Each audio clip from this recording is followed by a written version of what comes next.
Hello and welcome to Round 8 coverage of Grand Prix Pittsburgh. I'm Brian David Marshall, joined by Pro Tour Hall of Famer Randy Buehler. And Randy, we're watching hometown hero, Sure. someone you know quite well, Andrew Cuneo. Team CMU founding member Andrew Cuneo.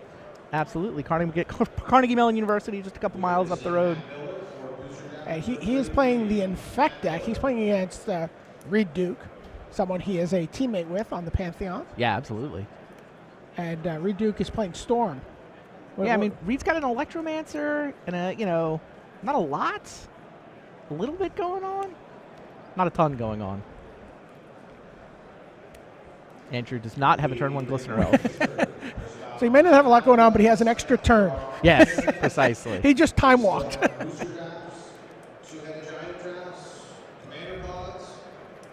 You see Blighted Agents in hand for Andrew Cuneo.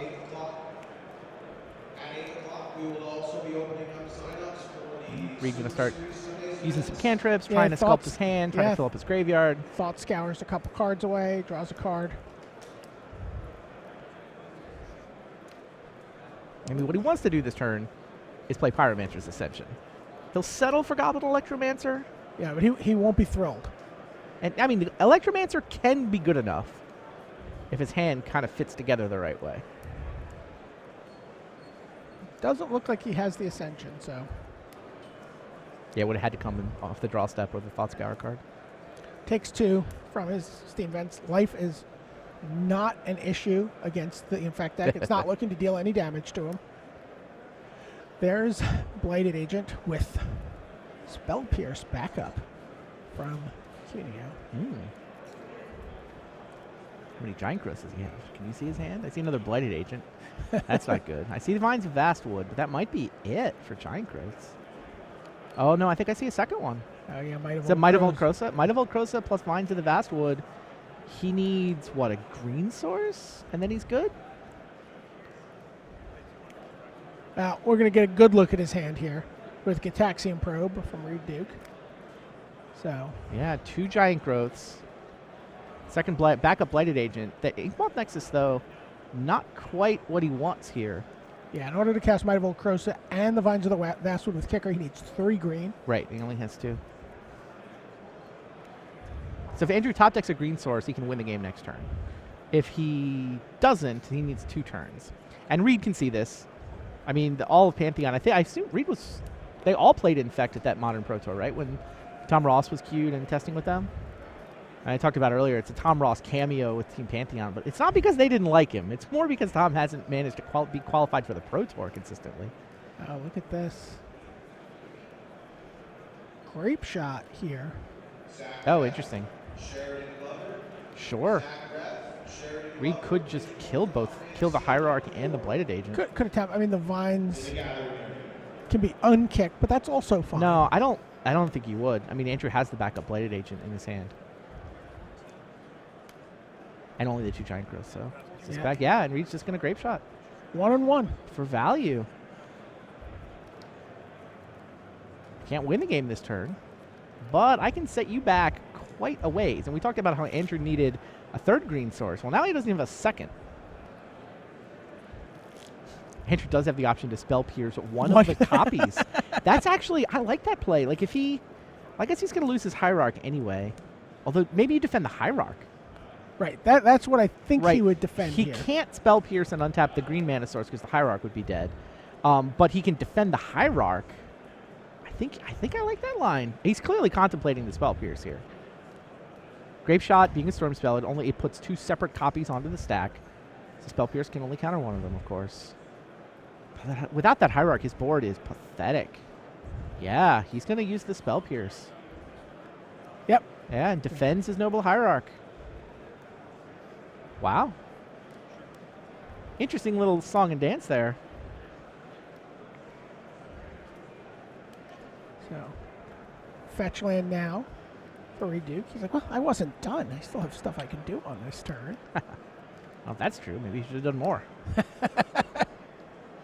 Was that bait? I think he wanted to get the Spell Pierce out of the way.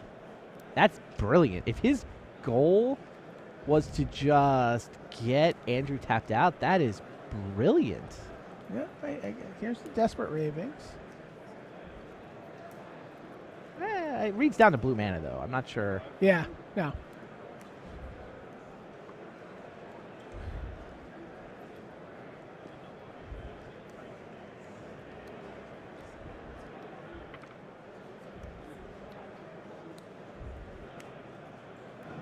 This just feels like more sculpting. He's Yes. out of mana. So draws a card, looks at the scries the next two. I mean, Reid probably has to win next turn. Andrew's going to play a Blighted Agent. He's also going to chip away for a point with an Inkmoth Nexus. So one on top, one on bottom.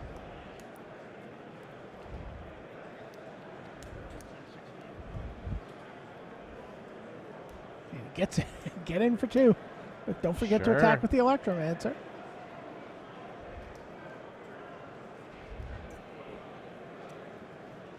Andrew draws the Taxing Probe.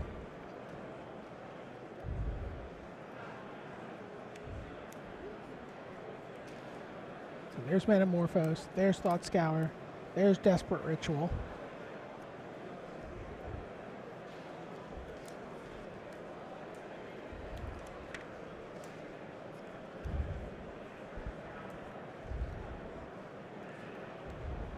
And Andrew found a fetch line, so he's got 3 green now. It feels like play Blighted Agent, attack with Nexus, but he could fire up Nexus, hit for 5. Just plan to win with 2 Nexus attacks. Okay. Oh, he's at 6 with the Hierarch. Yeah, he's just going to go ahead and come over.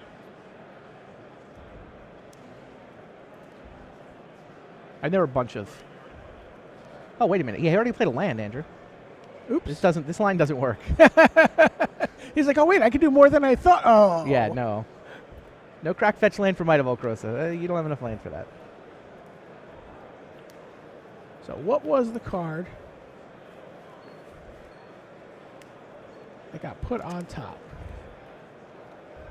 All right, yeah, now Reid sees he has to win here. Nexus is going to attack for lethal next turn thanks to the Might of Volcrosa that he saw in Andrew's hand. There's Desperate Ritual. There is Metamorphose. Metamorphose actually makes you mana with a Goblin Electromancer. Indeed. Floyd Combs, Joshua Husted. Floyd Combs, Joshua Husted. Please report to Booster Craft 35 at the side of that gathering area. Thought Scours himself. Oh, you know, he probed. He didn't Thought Scour there. Sorry. To explain why Andrew was just showing him his hand. Now the Thought Scour.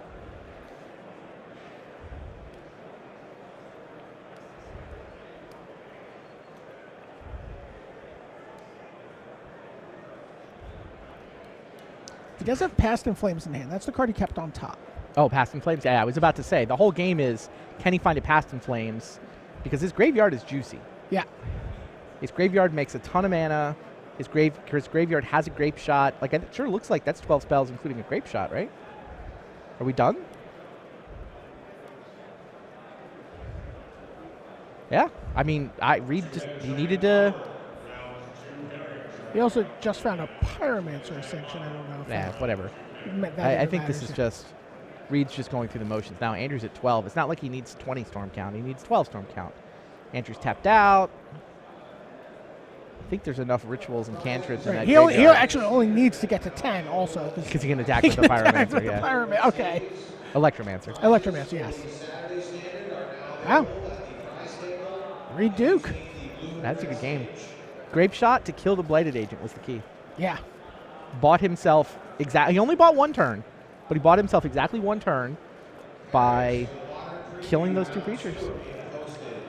You know, and knows that he can get the Grape Shot back later. He knows that there's Past in Flames. He knows cards are coming back. So. Yeah, his kill always involves Past in Flames. I mean, not mathematically always, but usually involves Past in Flames. No other Magic to show you. Both matches are in between games. You see Matt Sperling there shuffling.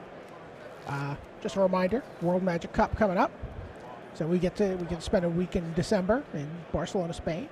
That should be all right. Watching pros from 70 Magic countries competing to join the likes of Raphael Levy and Martin Mueller and Su Ching Kuo as World Magic Cup champions. Yeah, tournament's always a lot of fun.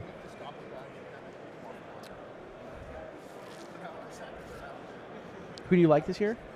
Well, it's really tough. I think the Japanese team and the U.S. team are the two obvious favorites. But there's. I really like the Danish team again. Who's on the Danish team? It is. It's Martin Dang. Okay. Martin Mueller, who Okay. is He won a WMCQ? he won a WMCQ, and he is just Wow. on a heater. Yeah. He is just playing great Magic. One of the really great young players in the game right now. Really reminds me of where Shahar Shenhar was at the time when he was a teenager playing Magic, Sure. as opposed to all of 21 or 22 playing Magic. Yeah, it was a long time ago. I think it was last week. So there's a handful of teams. I think the Italian team with Marco Carmeluzzi and Andrea Mengucci is very good. Sure. So, Canadians are good. Canadian team is terrific, actually. Sean McLaren, Alexander Hayne, and two random silver pros is a good team. Right. So, and I don't know how good the other two players are on the team, but I knew those two. without knowing those two, I'm confident in that team. Okay. But you've got the U.S. and Japan. It's just a cut above. I think just in terms of player of the year, both teams have player of the year. Both teams, neither team has the Japanese team doesn't have a Pro Tour champion like the U.S. team does. Sure. Feels like a technicality. Yes. They have a Hall of Famer though. They have second at the most recent Pro Tour. Yeah, right. Their third player is second at the most recent Pro Tour. Right. Well, they looked like they were Team Canada for a Right. while there. They were like two big resume names, and then a couple guys that haven't done a lot at the international level. But second at the Pro Tour, that's a lot at the international level. Yeah, it's a lot of sort of up the power level a little bit. Right.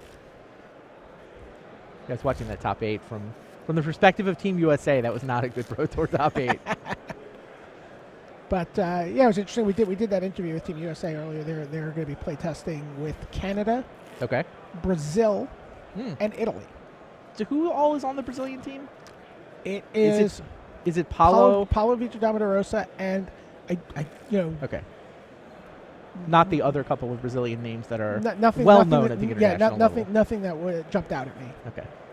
Or certainly that it jumps out at me without me, Yeah. going through a couple pages to look it up. But I mean, obviously, I know you love rattling off the list of people who, oh, look at this no name. How did he get on the team? And then it turns out it's like Luis Scott Vargas or something. Yeah, I mean that's certainly the history of the U.S. team, right? Like, it's not just the U.S. team, but yeah. Yeah. All right. So we're checking in here while those guys are still getting ready for their game 2. We're going to check in on game 2 between Matthew Sperling and Alex Majlaton. This is Green-White Hate Bears. And in Matt Sperling's case, he really hates the Bears. He's like, this is not.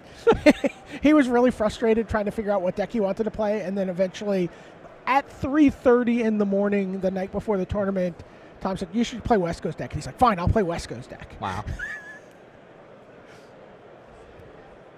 Martel is Amulet blooming, I assume. I believe so. Yeah. Have we seen him on camera? I don't. No, he seems to be. He's been tilting on social media a little bit. I think he's on X. He's on X2.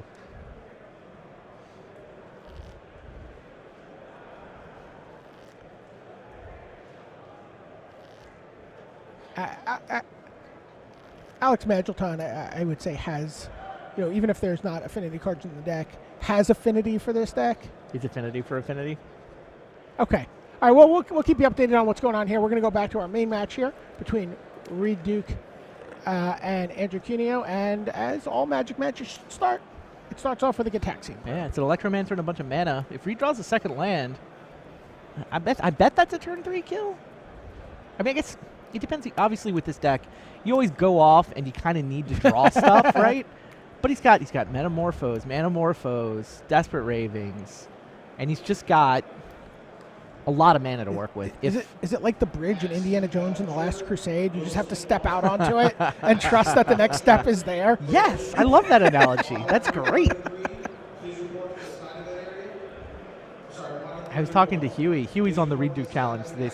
Reid Duke actually challenged him is where this came from. He said, play the same deck as me, 5 constructed. Give it 5 constructed GPs. So Huey's committed for the next to this one and the next 4 constructed Grand Prix. Huey's just running Reid 75, no questions asked. And I mean, that you could do a lot worse. Okay, so let's look at the other hand. yeah, Glistener Elf is the lead here. Whoa. For Cuneo.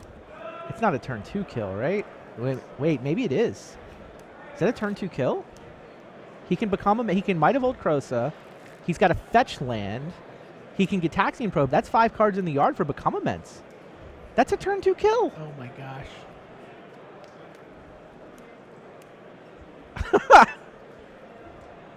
Like, Reid just scoops them up. Why bother playing a permanent?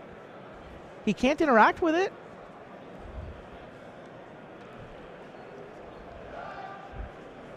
Is that what he... I mean, how amazing would be the Taxian Probe you concede, don't play a land play be?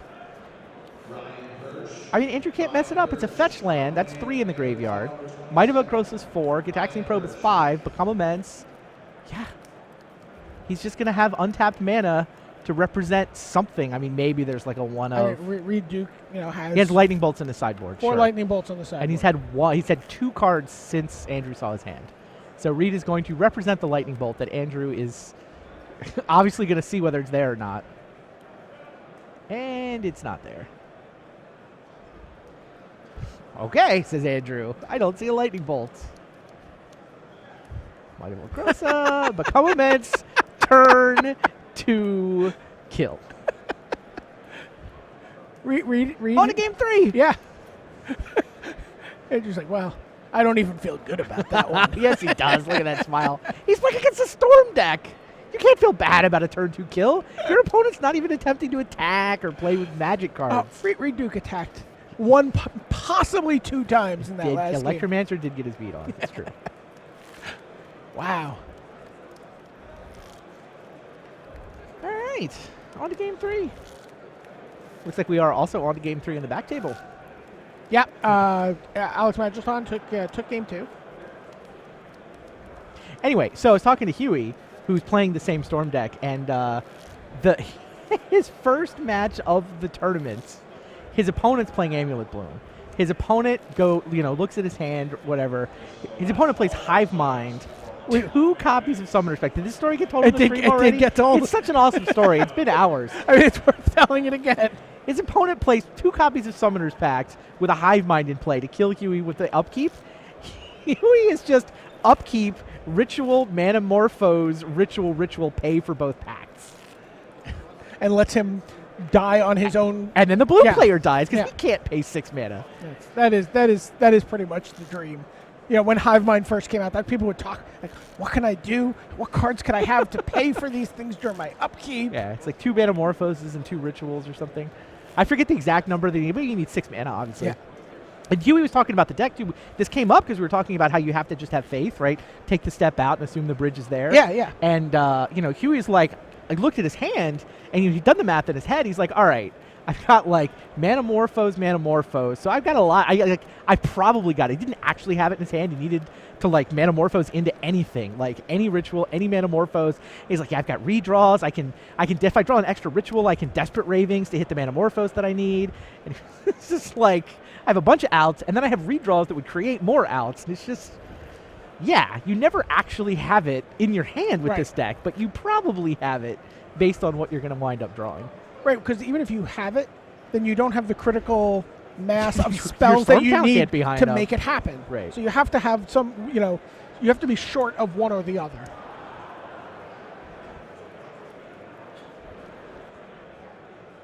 So we'll check in. Oh, wait, we're looking in on Majlaton Sperling. Yeah, that's here. a Vault Scourge. No Vault Scourge. I was just going to say, wait, what? What did he sideboard? The Nexus may look familiar. Yes. In comes the Scourge, gets back a little bit of the Phyrexian mana that was paid to cast it.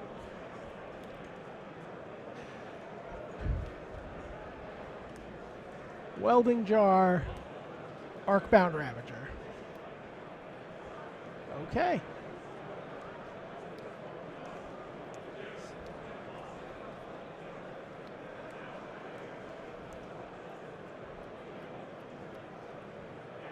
Path to Exile gets sacrificed to Ravager. What? Where did the second counter come from? He ate the welding jar? Yeah, he ate the welding jar. Oh, okay. Yeah. Like, what is... That all makes sense. All right, we'll keep an eye on this. We'll tell you what happens. We'll tell you how it goes. But in the meantime, we are about ready to go here with Reid Duke and Andrew Cuneo. There's the steam vents. Here comes a Gataxian probe. Do you have the turn 2 kill? Probably. Well, let's get turn 1 Glistener Elf again. No. Only the Vines and the Noble Hierarch will pump up the Glistener Elf. Even Mutagenic Growth not good enough off the top. And Vines takes GG, so... Yeah. It's probably a turn 3 kill from Andrew. I mean, it's not yet, but... Well, he drew Might of Valkrosa. So now, if he goes Glistener Elf, he won't have 3 green mana on turn 2. He's going to probe. He's going to see the Lightning Bolt. Lightning Bolt. He's going to see... Lightning Bolt, Electromancer, and way too many land for a Storm deck. Yeah. This is not an exciting hand for Reid Duke. Definitely not. But obviously kept it on the strength of the Lightning Bolt. Well, I mean, he probably drew a land off the Gataxian Probe. Sure. Because if he had... I mean, if he didn't take away the Bolt or the Electromancer, and he mulligans. Right. So yeah, Bolt, Electromancer, Probe, and 4 land isn't great, but you keep it. I mean, that's a keeper. And then you probe into land, and it's yeah. And Cuneo goes into slow play mode here. Breeding Wow. Pool tapped. Breeding Pool tapped is surprising to me. Why not play Noble Hierarch? Worst case scenario is it eats the Lightning Bolt and clears a path for Glistener Elf. Yeah. I'm surprised by Breeding Pool tapped. So result from that tip match between Matt Sperling and Alex Majlaton. Alex Majlaton won that game. He had the 3-power Vault Scourge. Sure. And that was able to close the game out. So here is Goblin Electromancer.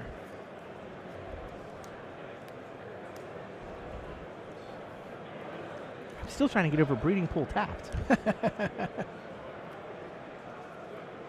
I mean, does Andrew think the Storm deck is just legitimately challenged to deal 17 points of damage? I mean, with that hand it is.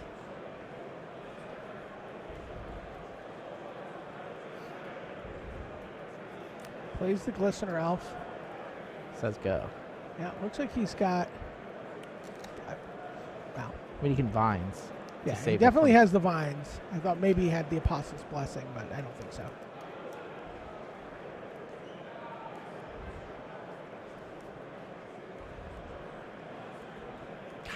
Yeah, he could have a Noble Hierarch in play. I guess maybe he's thinking that the only way he loses this game is if Reid top decks a Grape Shot.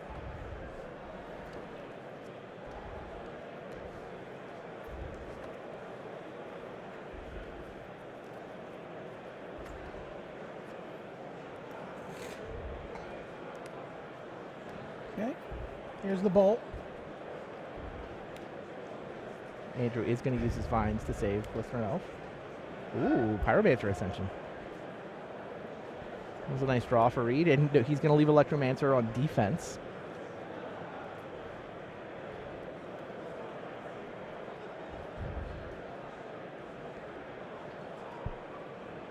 You're going to see a chump blocking Goblin Electromancer here. I wouldn't have attacked with it. He must be intending to block, or he would have attacked.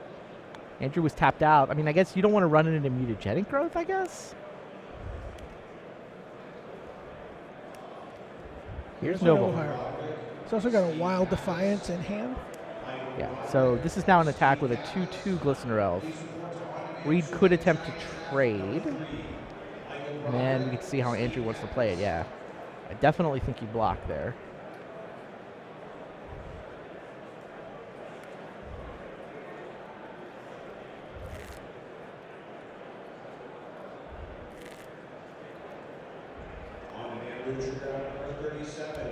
Andrew doesn't actually have more Infect creatures, I don't think. So he's going to use another Giant Growth. He's going to use 2 of his Giant Growth effects to defend this Glistener Elf.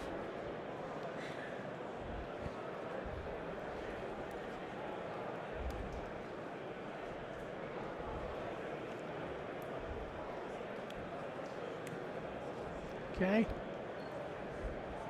Start digging. Yeah. Reid hoping to draw duplicates so he can get some counters and get Pyromancer Ascension going. I mean, on the one hand, he's worried about the fact that Glistener Elf can just come over unfettered next turn, but on the other hand, he's got to feel at least okay about the fact that Andrew's burned through 2 Giant Growths. Can't have that many left. Wild Defiance is always a fun card in this deck. That can essentially turn all of Andrew's Giant Growths into double Giant Growths. I think it's a 1 of now in this list, though. Yeah. Yeah, whenever a creature you control becomes a target of an instant or sorcery, that creature gets +3/+3 until the turn. So he can actually go plus. I guess he can get. He needs a plus +5 effect, which he doesn't really have, except for Become Immense. Second Ascension, but no duplicate spells yet. Andrew draws Spell Pierce. He's got Land Pierce. Is it Wild Defiance and Vines of Vastwood? Yes. So he's 1 short. He can deal 9 poison this turn, but not 10. So he is going to cast Wild Defiance.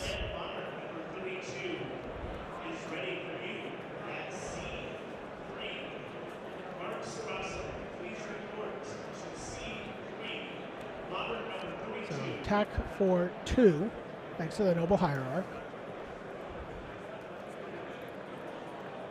Not going to throw the Vines into the mix.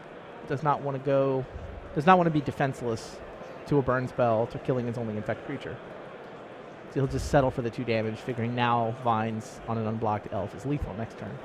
The problem is burn spell can't kill his infect creature anymore. Yeah. With Wild Defiance in play. That is a fine point.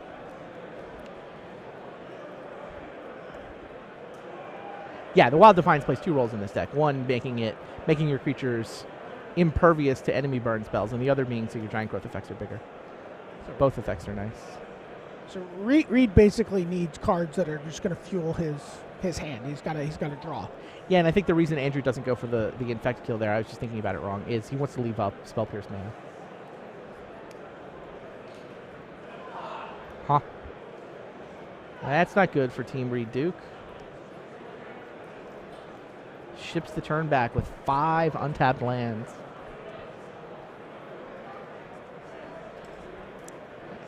I don't think he plays Cryptic Command. No, I think we're done. Yeah. I mean, we knew Reid's hand, he was a little flooded at the beginning. We could see that. Found the Ascensions, but wasn't able to trigger them. Kept a 3-spell 4-land hand. Yeah.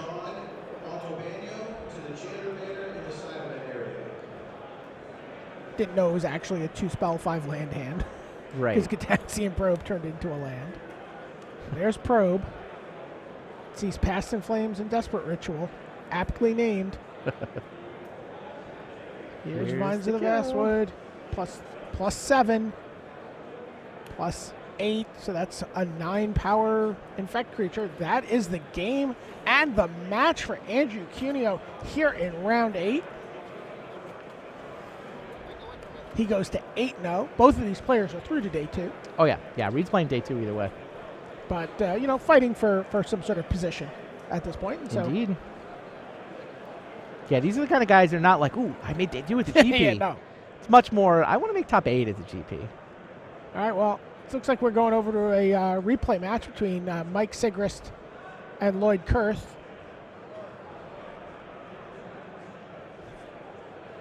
Okay, we're these guys. All right, let's see what's going on here. It's an Inquisition of Kozilek against the Summer Bloom deck. Ah, Siggy's on Bloom.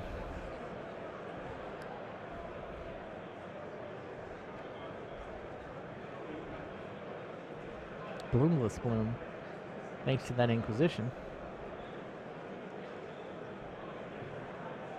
Such a pretty Summer Bloom. Okay, plays a Gruul Turf. Thoughtseize.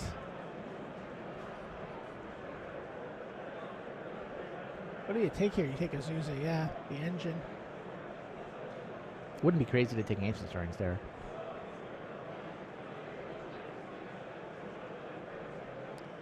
But I think Azusa's better. Yeah, Serum Visions. Now there's the stirrings. You see. What does it find? Okay. Teleria West.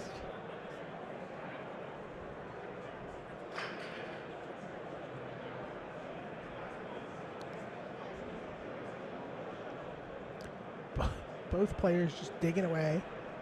There's a Jace Rin Prodigy. So this is Grixis control for This Lloyd? is Grixis control. Could be Grixis twin. I don't know.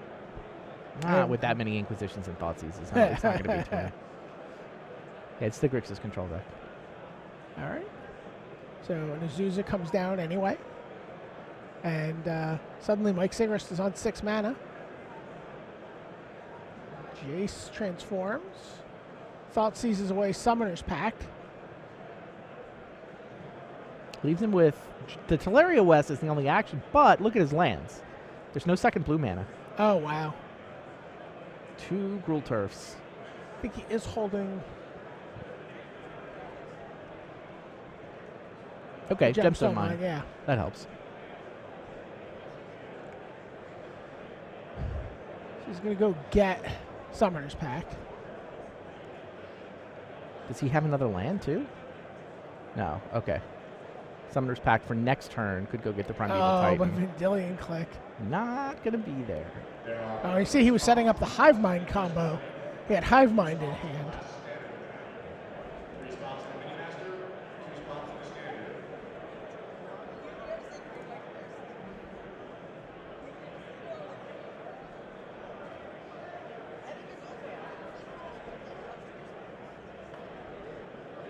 And he's just going to Summoner's Pact for a Titan. He's just Yeah, going to sure. play. He's just going to play a, pretty straightforward Magic here. Remand. Wow. It's pretty good. Now, when Siggy pays for the pact, will he have enough mana left over to afford the Titan? I don't think so. 1 short. Untap land for the turn would do it. Yeah, there you go. There you go. And looks like this time Primeval Titan's going to resolve. No. No. Snapcaster Remand.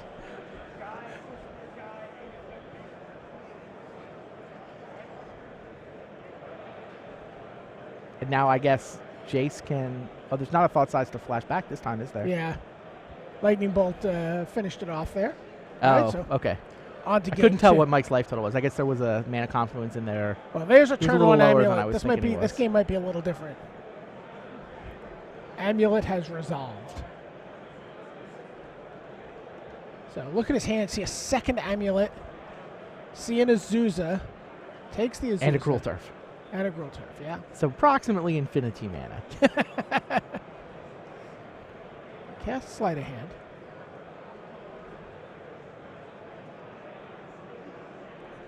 Plays Cavern. Casts a second Amulet.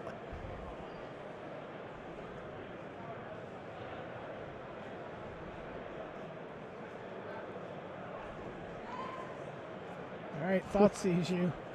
Summoner's Pact.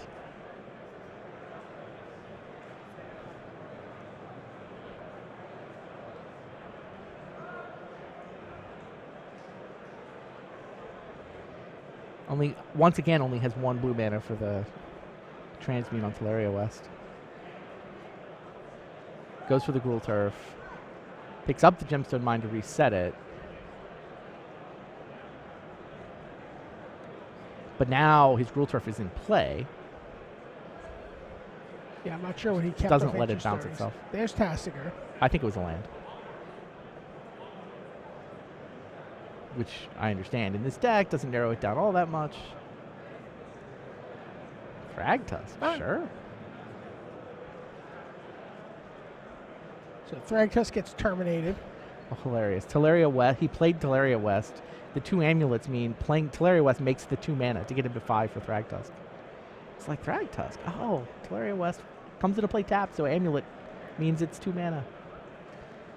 Snapcaster terminates the token, and we're on the beatdown plan. Untapped land, picks up the Teleria West so that it can be transmuted for Summoner's Pact, so that we can get Primeval Titan.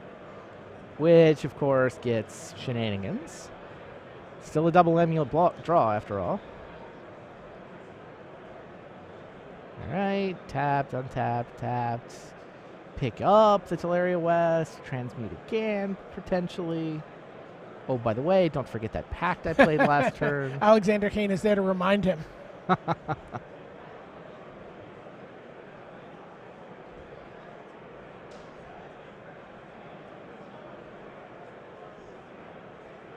Murderous Cut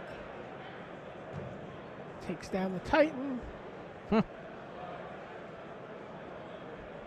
Inquisition of Kozilek.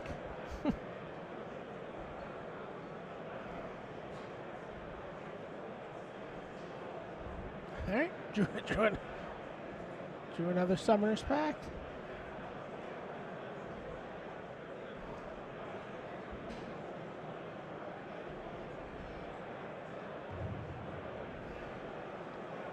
All right, and this looks like he's going to have the ability to. I see the Slayer's Stronghold. Well, he went for Bounce Land and Teleria West. Oh, okay.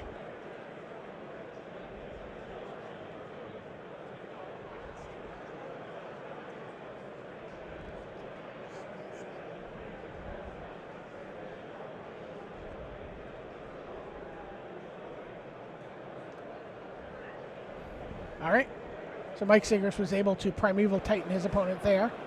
And we're going to get a game 3? Yeah, we're caught up live to game 3 here. Then you're going to look at Lloyd Kurth. 7-0 with his Grixis control deck. Thought seizing again, Inquisitioning again. Oh, I'll bolt that, I'll bolt it again. Jaces and Snapcaster Mages to just make all his cheap board control and hand control spells redundant and a little boring, but, you know, effective. You know what's good in that deck? Delve cards. Yeah. Murderous Cut, Tassiger. Tassiger's great.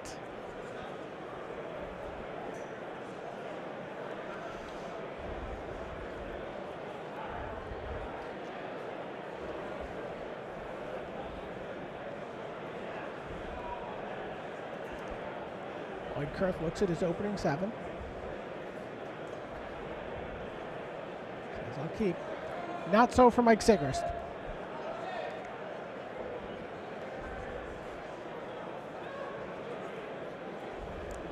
Never fun to mulligan. It feels a little worse somehow with the Amulet deck. Just always feels like, oh.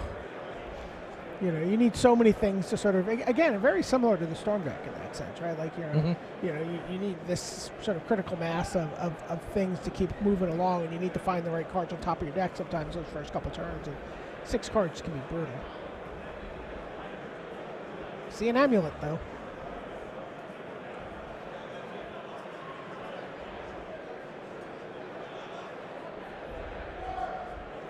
Like Sigrist says he's going to keep.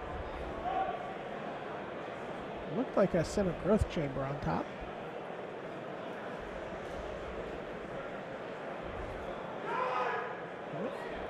Keeps it.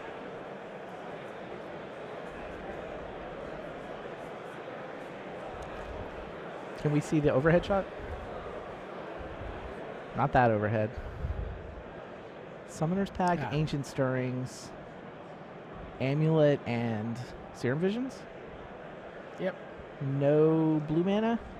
No, not at the moment, but there is a I believe a Simic Growth Chamber on top of his library. Ah, which Mike knows, but Lloyd does not. Correct.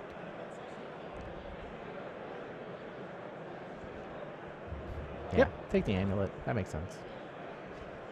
Yep. Ancient Stirrings, come on, Amulet.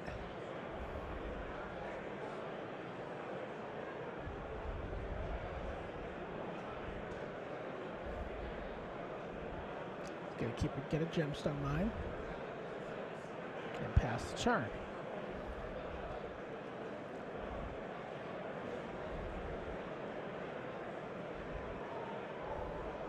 There's Azusa.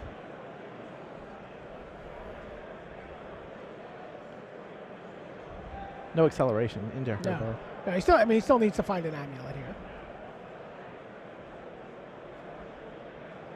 Even a Summer Bloom would have been pretty good. Wow, look at this. Lloyd's just going to go on Snapcaster Beatdown. Sometimes you just need a 2-1. Flash it out there. Ambush Viper. Ambush Viper. That's exactly what I was Oh, thinking. but that's because he has no third land. Aha. And he passes the turn back to Mike Sigrist, who Who plays can play an Azusa. Azusa. It gets remanded.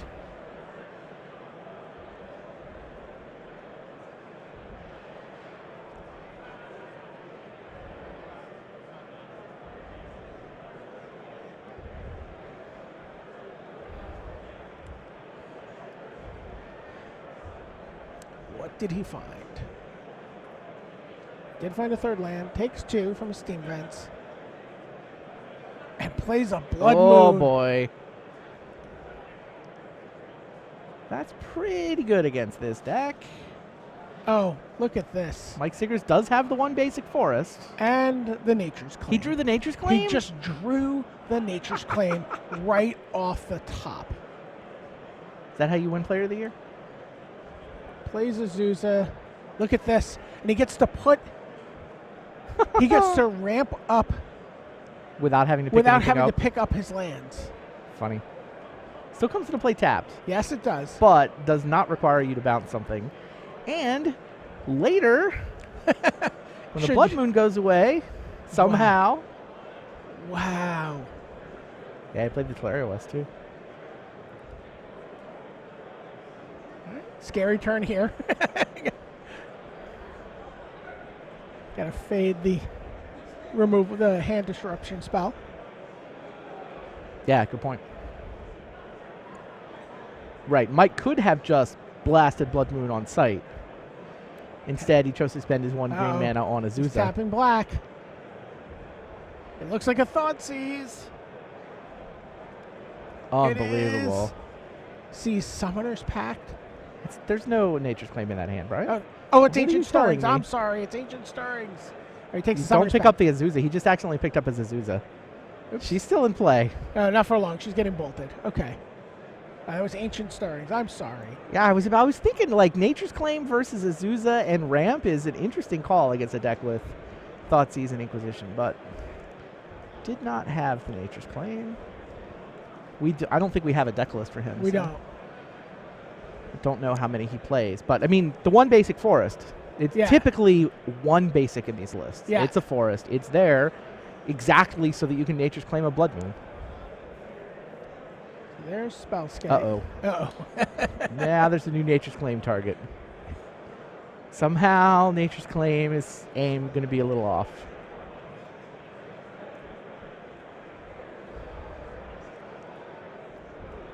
I mean, I guess Mike can, summon a Thragtusk off a basic forest?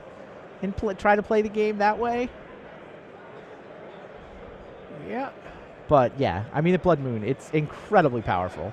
I mean, everybody knows how good that card can be situationally. This is the single deck in the format that it is best against. The deck where all the power is in the lands anyway. Right. I mean, not only are you color screwing them, but you're just turning off all their power too. At least a lot of it. Ancient Stirrings, fine. There's an Amulet, but whatever. I mean, until Blood Moon leaves the table, Mike's basically a Thragtusk deck. And that's assuming he even sideboarded in the Thragtusk. Right. And that Snapcaster's got him down to like 4 at this point? We saw the Thragtusk last game. Okay. Still, Snapcaster's turned sideways a lot of times. I think that's a 2 on their life total. And Kolagon's command will wrap it up. Wow. Holy Blood Moons, ladies and gentlemen. My wishful thinking for Nature's Claim there. What, you wanted to watch a real match of Magic? All right, well, that's it here for round 8. Lloyd Kurth goes to 8-0, does it in style against the reigning player of the year, Mike Sigrist. Mike Sigrist still in great shape going into the last round at 7-1. So that's it here from here in the booth. We'll be back with more Magic shortly.